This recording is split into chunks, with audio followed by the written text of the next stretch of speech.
திமுகவை வீழ்த்த அனைத்து எதிர்க்கட்சிகளையும் ஒரே கூட்டணியில் சேர்க்கும் முயற்சியில் உள்துறை அமைச்சர் அமித்ஷா தீவிரமாக செயல்பட்டதை அடுத்தே 2024 நாடாளுமன்ற தேர்தலில் கூட்டணியில் இருந்து பிரிந்த அதிமுக மீண்டும் பாஜகவுடன் கூட்டணி அமைத்தது. மேலும் அதிமுக அமமுக ஒன்றிணைய வாய்ப்பில்லை என்று சூழல் நிலவிய போது இருவரையும் ஒரே கூட்டணியில் அமர வைத்தது பாஜக.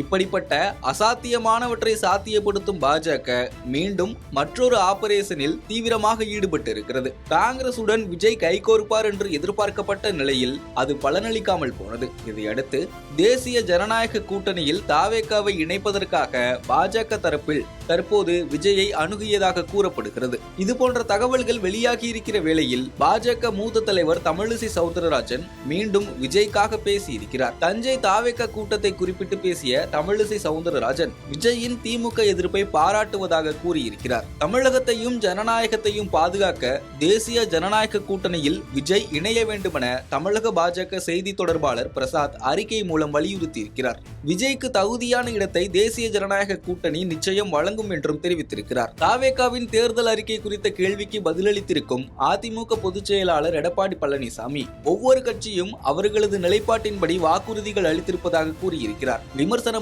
முன்வைக்கப்படவில்லை. இவையெல்லாம் அரசியலில் ஆழ்ந்து கவனிக்கப்பட வேண்டியதாக இருக்கிறது. இதை தாண்டியும் பாஜக கூட்டணியில் தாவேகாவை இணைக்க முயற்சிகள் மேற்கொள்ளப்பட்டு வருவதாக ஏராளமான தகவல் வெளியாகி வருகின்றன. தேர்தல் சமயங்களில் கொள்கையை விட வெற்றி ஒன்றையே குறிக்கோளாக கொண்டு கூட்டணி அமைக்கப்படுவது யதார்த்தமான ஒன்று. அதன் அடிப்படையில் தமிழ்நாட்டில் 20க்கும் அதிகமான கட்சிகளுடன் பல்வேறு அமைப்புகளின் ஆதரவுடனும் திமுக வலிமையாக இருக்கிறது. இதை எதிர்கொள்வதற்கான வியூகமாகவே தாவேகா பக்கமும் பாஜகவின் பார்வை திரும்பி இருப்பதாக கூறப்படுகிறது. ஆனால் இதற்கு தற்போது வரை விஜய் நோ சொன்னதாகவே தகவல் வெளியாகி இருக்கிறது.